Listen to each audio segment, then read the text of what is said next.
Welcome, everyone. Today, I am happy to have with us again Jim Ruff. And some of you may have had the opportunity to listen to a previous conversation that Jim and I shared just a while after his wife Jean's passing, and they chose V.S.E.D, which is the voluntary suspension of eating and drinking.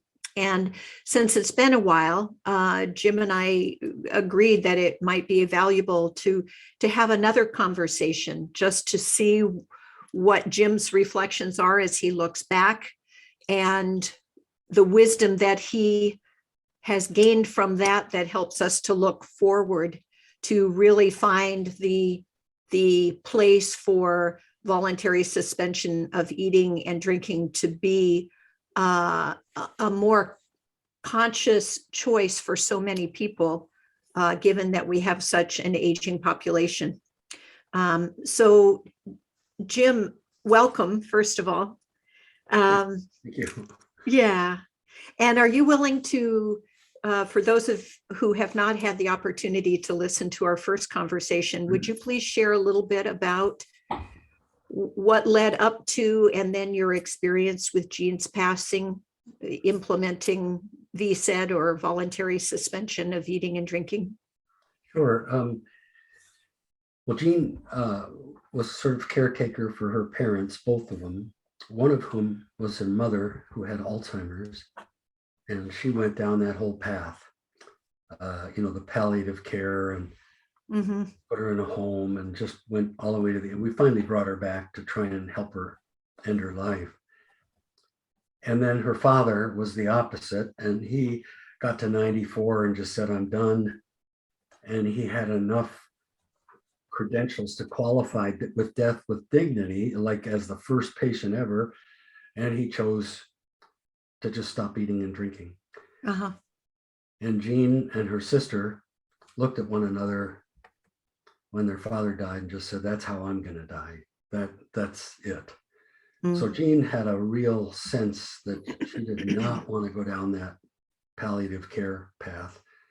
And she chose to stop eating and drinking. And there's there's a lot of story. It's a lot of difficulty at the time to get, it really boils down to getting hospice on board, because you can stop eating and drinking whenever you want.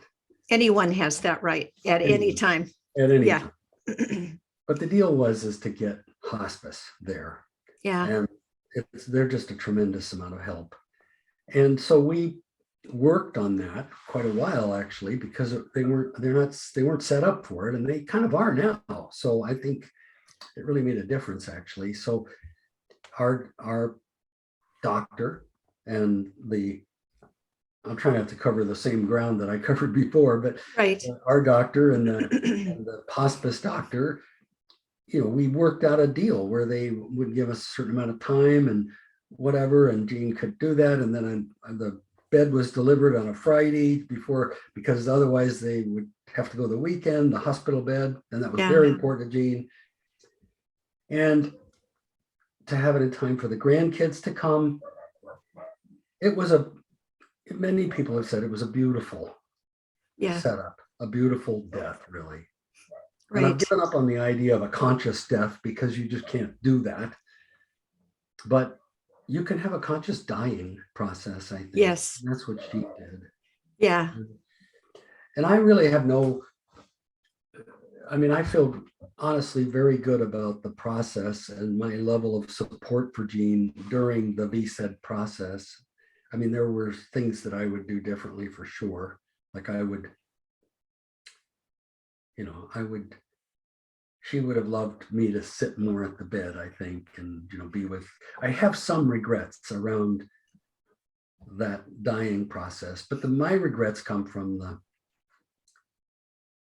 after I thought Jean died, which was in the middle of the night, not realizing that she hadn't died, because she rearranged. I went to bed eventually, and she rearranged herself so she hadn't died. Right. And the body just we didn't have a good system, I don't think, for that, because there's a mechanical system that the world is ready for, to have her be cremated. And I would have liked more ceremony there. Right. And, Well, I think the incredible gifts, really, the incredible gifts that your and Jean's courage offers us are that we learn from those who precede us. And because of you walking that process with her and being so willing to reflect on what it was like then and what you've learned since, it's where now people can understand that there are certain signs to dying that maybe you weren't aware of because you hadn't been prepared enough for that, or when to call in hospice, or what's the difference between palliative care and when is that recognized to be not enough. Is because you both had the courage to step out on the high dive and over the deep end of the pool.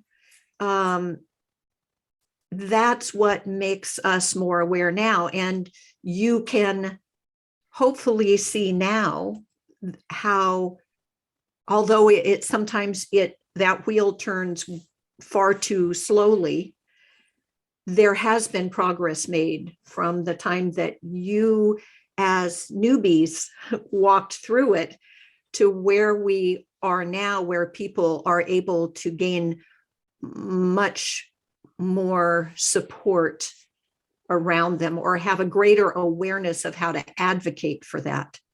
yes. Yes.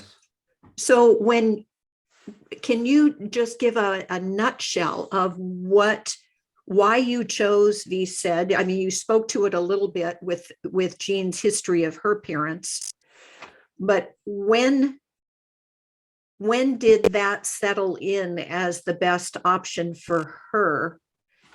And then kind of what were the steps that got you through it? Well, Jean was clear. I mean, she wanted this, and it was really helpful because in talking to the doctors, I mean, it wasn't me doing the talking, it was her doing the talking. Right. And that's really pivotal, and we prepared a letter that has since been used by many people, I guess. Yes. Terry was telling me. And so, and there were some, it's really difficult. As I've said before, there's a movie, Still Alice, which was really instrumental for us. Right. And there's kind of Alice number one, who's the really brilliant teacher, whatever. And there's Alice number two, who's can't be the teacher anymore, but she can still plan her own death and try and signal to Alice number three, here's how you do it. So she was imagining that she'd go over the edge and then Alice three could come in and complete the task. But Jean and I talked about it as no, it has to be done by Jean number two. She, all right, we now Jean is diminished, we know that, but she is capable and can choose, and that's Right. the point. And then the question became when. Right. And that decision becomes challenging for many because people aren't aware how often people who are experiencing dementia, Alzheimer's, that they work very hard to keep it together when they're in front of others. Like they can disguise it for a lot longer, but the two of you in your relationship, your day-to-day intimate relationship, that she knew she was declining, you were aware she was declining, and that was the real, that's where there really is an Alice 1, Alice 2, Alice 3. Yes.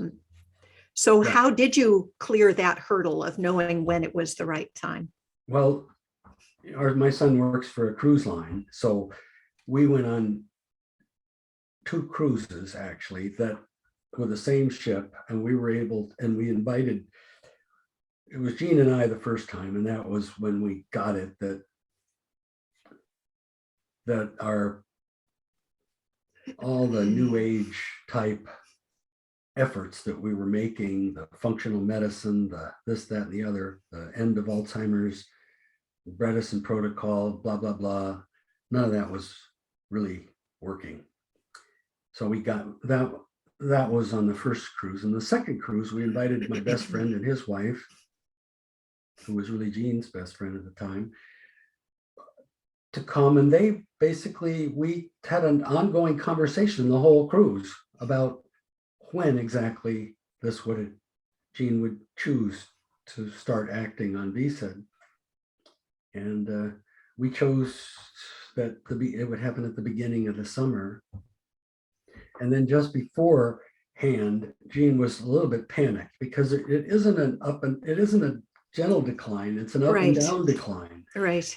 And after a down, Jean could know that she was weakening. Here she is now functioning, but she knew that she couldn't do it, or she might not be able to make it till this spring. But now we know people who've been a lot worse than Jean who have successfully made the choice. So I don't want to discourage anybody thinking about this from giving up, helping your spouse or partner or whatever to continue to be the choice maker in this, rather than giving up on that. Right. I think Jean could have waited longer, actually, now that we look back on it. Right. Well, and I think because of that somewhat high and low roller coaster part of it, I mean, there are those who really believe that palliative medicine should be enough, and that there are those for religious reasons or whatever their reasons are, really question V.S.E.D as they consider it to be more of a dangerous, slippery slope option to make. I remember you saying that Jean wrote a list of how would she know, what was her list, her criteria for knowing when. So can you share about that a little bit? Well, I know she had a list too, but I'm not sure we really followed it. What we did is maybe look back and see, oh yes, the time is here, really. Right. And it's true that Jean could have lasted longer. But she didn't feel that. I mean, she was afraid that she would lose it. She had Lewy body also, Lewy body dementia. And that meant that on occasion she would have hallucinations and just kind of, this is what Robin Williams died. Right. This is what prompted his suicide. Correct. The disorientation and the struggle around Lewy body. So she had the diagnosis of both conditions. And so I can't remember the specifics right now, actually, of what the symptoms were, but I especially remember Jean taking a nap, and then she couldn't recover. She couldn't come back from it. Right. And then later she did come back from it. And that episode just terrified her, that she would be, she would have a situation where she just wouldn't be able to come back. Well, and I know you've spoken about, and I just want to emphasize how important it is. Like, you don't wait to have that conversation with your doctor and with hospice. It's like you document those wishes. You have the conversations over and over again.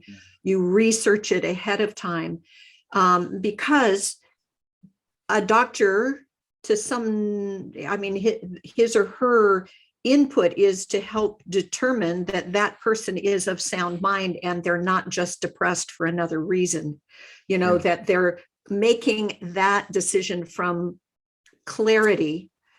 And with end of life other end-of-life choices here, you and I both live in Washington State.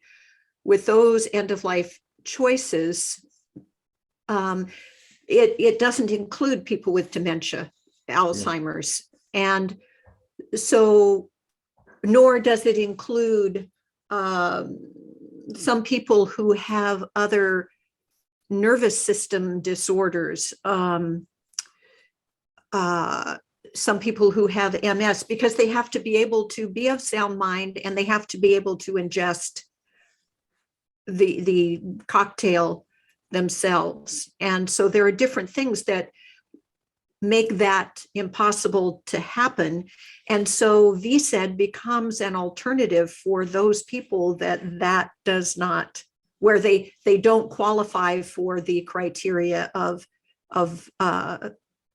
that end of life Washington, the medically assisted death. Yeah. And Jean wouldn't have chosen that, I don't think. Right. Even she did not have that option, but if the option had been available to her, I don't think she would have chosen it. She would have stayed with V.S.E.D.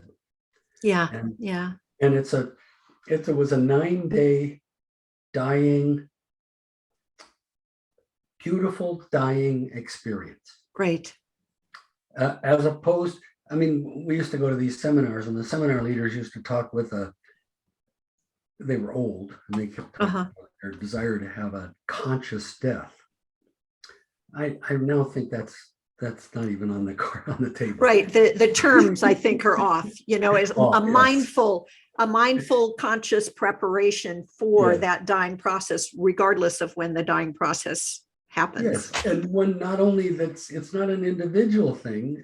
In Jean's case, it was very much a partnership thing, and we had our son involved and his wife, and the grandchildren were involved, and my siblings, and it wasn't an individual consciousness, it was a collective consciousness. Preparation, dying process. And we had a team, small team, but that experience that we went through is important to all of us, and we talk about it and keep referring to it. And it was a beautiful 9-day vigil. Right. It's where people had the opportunity to come and engage with her. Yes. And say their goodbyes. Yes. And I wish I wish I had more consciousness after the part she died, just thinking, whoa, now we're in a mechanistic thing. It didn't feel right to me somehow. I don't know what I'd do differently. The memorial service was absolutely beautiful, but I would have loved to have somebody just stick up some cameras or film it. I don't even know who showed up. I didn't put the right preparation into that either. I was bumbling through, but it was glory. It was just a wonderful day. Of course, it was beautiful weather and in the backyard. They offered a church to us, and we chose to just have it in the backyard. And it was just people sharing. And well, I know you mentioned that one of the regrets you have is that you thought you had been with her at her moment of death. And then you could tell by her having shifted her body that you had not. Yes. However, what I really see, my experience comes from having had a near-death experience. And from my experience, I know that at least it's my belief system, from my experience, my interpretation of my experience, that when people are no longer learning or gaining their body is still there, but their spirit leaves, and their body then needs to go through that process of dying. But so a couple of points are that we all want to be right there with that person when they die, and yet somehow it's all perfect. I have been with enough people in their passing that I know their family stays right there, And it's as soon as the family leaves that they then transition. And somehow you get that they were waiting for that particular family member not to be there, up to and including my own mom's passing, or my grandmother's passing with my mom. Should she be there? Should she not be there? The other thing is that because we have this fear of death as a culture, generally speaking, we think that once someone dies, it becomes this, you have to do something quick. So I really am grateful to hear that I thought she had passed. It was the middle of the night.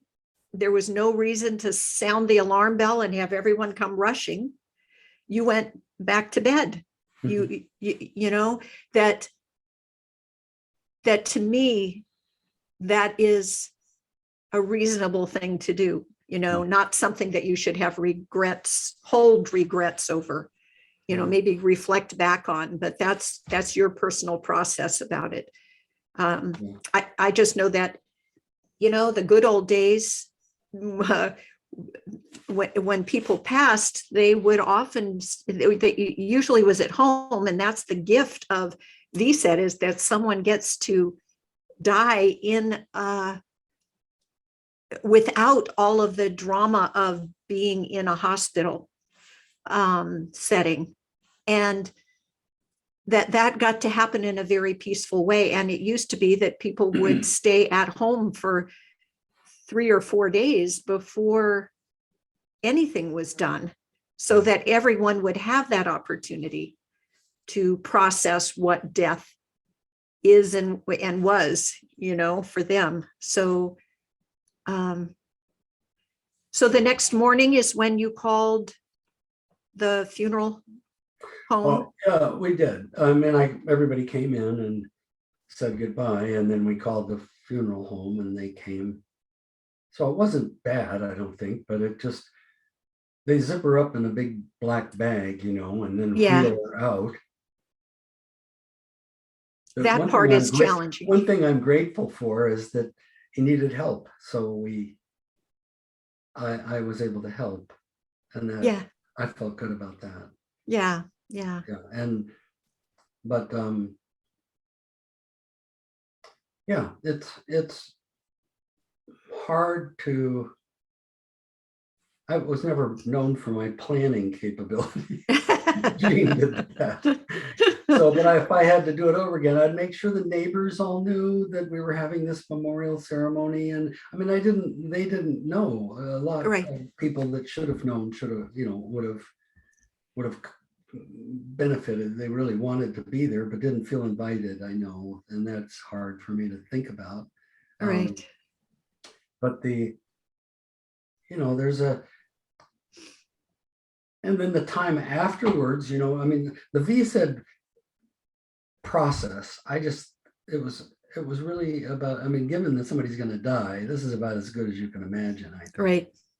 It's as good as it gets. It requires somebody that's conscious enough to go to, like Jean was, to do it that way. Right. You know, was she ever requesting something to eat or something to drink?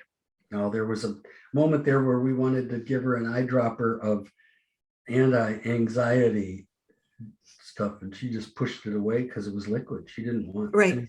She didn't want to slow things down. Yeah. I know for some where their dementia is more advanced, or at least in that moment, that's one of the challenges of V.S.E.D, is that, you know, some may request something to drink or something to eat, and so it takes the conviction of what their bigger picture wishes were to handle that with grace, to get them through. But that's another reason why it's so essential to call hospice in earlier rather than later in the game, so that you don't have to confront situations like that. Yes, to start talking to hospice. We started talking to a lot of people, and some people just can't go there. Right. Interestingly, caregivers have a tough time going there because they're busy wanting to do caregiving. Right. And we were at a couples meeting. I can't remember if I told this story in the beginning, the other thing, but a lot of couples there, and there were caregivers, and they were really, when Jean wanted to, I wanted to talk about our choice for V.S.E.D, and we were really kind of shushed, because that wasn't part of the program, because they want to keep things kind of light and bright and people could still enjoy their time and whatever. Right. But as soon as the meeting ended, there was a line. Every single person got in line to talk to Jean about this. Right. Right.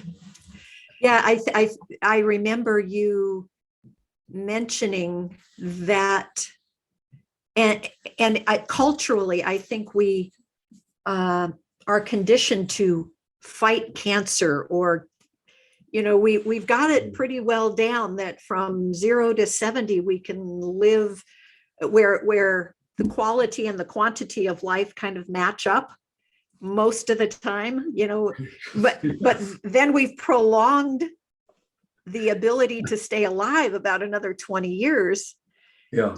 So then that part of the journey is maneuvering the body is kind of in its decline or resisting staying alive. It's a process. And because death is such a taboo topic, and because our doctors, their oath is to keep people alive, and part of that whole package is seeing how long you can prolong life, but we want, how long can you provide life with quality? Yes, we're asking the doctors to transition from being a healer to being a facilitator. Yeah. You're helping this patient and family do what they're need to do, and you're offering your expertise in that design. Now, a lot of doctors are, and we found some would refuse to do that. They just can't make that transition. They want to stay in the healer mode, and and we at whatever the expense, emotionally or financially, or yes. Yes, and the laws, and I'm not an expert about this, but a lot of we had a situation with Jean's mother where she was in a health, one of those provider Alzheimer care centers. Right. She had a fall or something. No, I forget what it was. But anyway, she got rushed to the emergency room. They did everything they could to save her. And Jean's like, no, hello. Right. Right. In other words, and they're required by law to keep that person eating, to keep that person healthy, and it's a legal responsibility. And in this case, I've forgotten what the situation was, but in this case, it made no sense at all. And we decided that, or Jean decided that she had to bring her mother home. She wasn't going to die if she didn't bring her mother home. Right. Right. Well, so how long has it been since Jean's passing now? 2.5 years. 2.5 years. Yeah. So where share a little bit about just where you are now, other than just the regrets. As you look back on it, what have you learned since then? And just on that journey of grief, I mean, you have from talking to you, my experience of you is that you feel very confident that you and Jean made the right decision, and there never ever is a doubting of that being the right thing to do. But share just a little bit about your grieving process and where you are now after 2.5 years of reflecting on that experience. Well, I'm still working my way through it. I mean, I kind of, first of all, I was numb the whole time. I mean, my feelings were not really there. I was doing things and doing the right things, I guess, largely, but I realized that I would be grieving, but I wouldn't have tears Right. until it's actually like, a year and a half, 2 years later that tears finally come for me. And I'm, carrying on, I have a mission. I have a thing that other people don't, I think, have. It's how do we save society? That's and I have an angle on it and whatever. So I'm grateful from a personal standpoint to have that, because I just think our society has Alzheimer's and Yeah. it requires, an Yeah. intervention. And so I'm really interested in making sure that happens, and closing up, making sure that the work I've done in that area is completed, because I get it now that people die, A, and B, they lose capabilities along the way. I mean, Right. I had a bike accident 2 months ago and broke a couple ribs, and Oh, I didn't know never would have that. broke. I don't think of myself as being this older person that's going to break ribs. I think of Right. as just getting up and doing the next thing.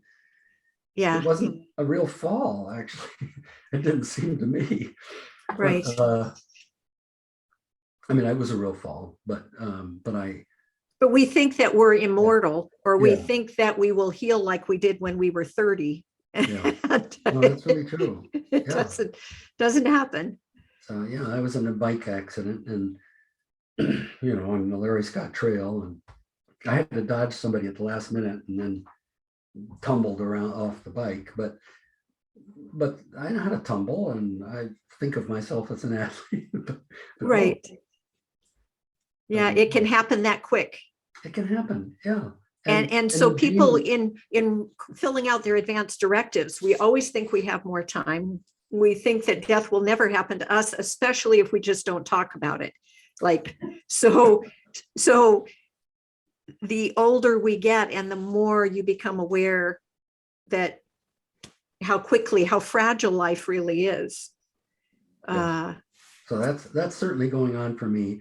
I mean, especially around this mission that I have, and just wanting to make sure that that people can take it forward, and they will. Yes. There's a number of people that will. So, but so I have to just kind of get it that it isn't up to me. This isn't going to be my mission. It's going to be somebody else's mission that I prepare them enough for them that they get excited about, and that it's really going to happen. I mean, 2 states have already adopted this into their constitution of Austria, so 2 states of Austria. So it is happening. There's people over in Central Europe that are, moving forward and on their own experience. So, but it's your baby, it's, yes. And so it's your way of yes, I want to make sure they do it right. Yeah. They have the understandings, the underlying understandings of why this is working and what's needed to. Yeah. Like I got I got an email from somebody that I've been working with for years. It was the originator, and he wrote back and he just said, Jim, you were right. I get it. You were right. This has to be done globally, and it can't be done through government. You were right. We never got that. Right. Oh God, yes. Okay. Success. Well, I think it's a fair correlation to say that our culture has a form of dementia, a form of Alzheimer's. Yes. We have no collective thinking process. You vote for some character who's bought already before you even get them in the stage, and they vote. And it's a power struggle. There's no collective thinking process. It's already diminished. Right. It used to be people would visit and compromise and blah, blah, blah, and all that's gone, So collectively, it's like all those brain cells have turned off. Right. And I think it's really valid to say how fortunate you are that, especially when you've been in a partnership for so long, you're accustomed to that person being around. And when they're not there, there's that void, but you have a real mission or a direction where, although you miss Jean's support and guidance and input in that journey, you at least have that to fill up your creative energy right now. It moves in a specific direction. And, you mentioned getting through grief. I'm not sure that we ever get through it. Yeah. We find a different way of holding that person in our life. And I know that whether from V.S.E.D or not, once someone loses a partner, they're also, I've heard it on any number of occasions, just that whole part of that grieving process is, wow, do I reach out and try to develop another relationship? Is that being unfaithful? Is that, all of those questions. Are you willing to share a little bit about what your journey has been? Yes, so thank you. Yeah, that was a nice lead in. Yeah, I mean, Jean wouldn't mind. She would want me to have another relationship, but I don't know how to do it, for one thing. Right. You know what I mean? It's like, yeah, I don't. It's certainly not going to happen the way I did it the first time round. When you just physically attracted somebody and it comes through a sexual attraction, I think, and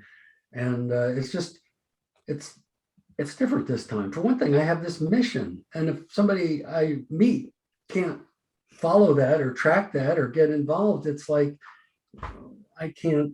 It doesn't matter what we're doing, who you are. Life's too short to break someone in. Exactly. You want them to hop on board. Think, well, that's not fair, because they're thinking, well, we'll share my passion, you share your passion. No, this isn't a passion. This is like, civilization needs this, or we all collapse. Your assignment. Yeah. This is my assignment. So it's an odd place. It's not just that either. It's just being older. I signed up for Silver Singles. Did I tell you that? No. Okay, that's an app. Okay. Uh-huh. I signed up and I did meet a gal that I just really like. She's very pretty, whatever, but she's a friend. I mean, she's a colleague doing this work. Right. Now. I don't think, we've talked about it. I don't think we're partnered up in the other way unless something develops. But, right. But it's really that I got maybe a new best friend kind of thing. Right. Well, that ain't a bad thing, That's not a bad thing. No, that's pretty good. Yeah. I mean, every time I say something about the work, she runs and researches and has all kinds of opinions. And, it's like, oh, this is incredible. This is great. So, whereas most people want to say, good, Jim, this is great. Good luck. I don't need that. Right. Right. You want someone who gets it. Yes. And so, that you. Yeah. So can look at it and with their own independent viewpoint and go, holy smoke, this has to happen, doesn't it? Right. Right. I want that. And I have to have that in a way. So it's most people aren't in that place. Like, because in the Silver Singles world, most of the women, there's pockets. Some of the women, they ask you in their profile, they say, what don't you want in a relationship? And then they go through this litany, like, my God, you must have had a really bad last relationship. Right. I don't want to talk, I don't like drunkards or people that smoke, and I don't like anybody who, It's not focused on what you want. It's focused on everything. Well, no, they ask those questions too, but the litany of what people don't want is so specific and so targeted. It just seems like, ooh, you're coming out of a really bad relationship. Right. Well, hopefully it helps you appreciate how wonderful your relationship was with Jean. Yes.